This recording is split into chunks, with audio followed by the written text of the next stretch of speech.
ராவணமண்டா ஒத்தையில் நிக்கிற ஏமண்டா அத்தனை பிம்பமும் அப்பண்டா வந்து அவனா தொட்டு பாடுறா. நண்பானந்திகள் அனைவருக்கும் வணக்கம் நண்பா. என்ன நண்பா பாட்டோட ஏன்னு பாக்குறீங்களா? வேற லெவல்ல வைப்ல இருக்க என்ன நானு.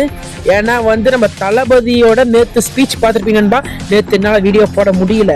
ஏன்னா வந்து எனக்கு ரொம்ப காய்ச்சல் சளி அந்த மாதிரி ஒரு காரணத்தினால போட முடியல. ஆனா வீடியோ நல்லா பாருங்க நம்ம என்ன பேசினா அப்படின்னு செவ்விலேயே வச்சு அடிச்சார் நண்பா.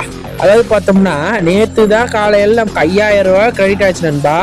6 மணிக்கு கிரெடிட் ஆயிடுச்சு காலையில.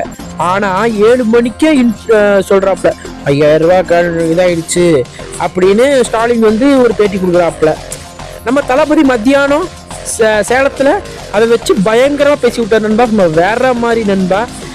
எப்படின்னா வந்து இப்ப இத்தனை வருஷமா வெய்ய காலமே வரல.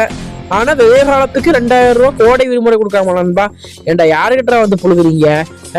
ஆனா தளபதி என்ன சொன்னார்னா அந்த பணத்தை நீங்களே வாங்கிக்கோங்க. ஏன்னா அது நம்ம பணம் தான். ஏன்னா நம்ம ஜிஎஸ்டி கட்டுறோம்.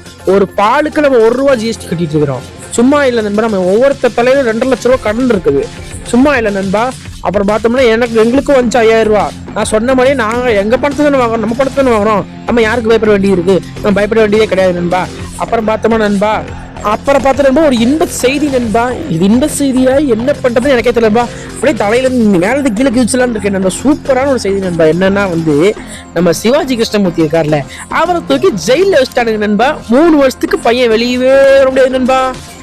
இந்த நியூஸை சொல்லணும்னு நினைச்சேன் நண்பா. ஓகே நண்பா, பாய் நண்பா.